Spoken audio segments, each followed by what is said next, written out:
Government of Assam doesn't have any intention to go on demolishing madrasa.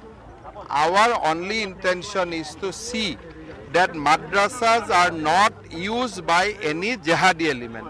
So, once madrasa are not used for jihadi works or for the purpose of expanding jihadi ideology, then why there will be demolition?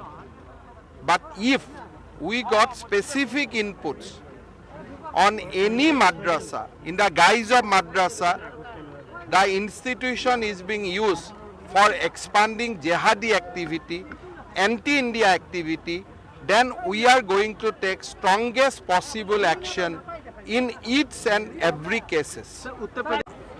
Government of Assam doesn't have any intention to go on demolishing madrasa. Our only intention is to see that madrasas are not used by any jihadi element. So, once madrasa are not used for jihadi works or for the purpose of expanding jihadi ideology, then why there will be demolition?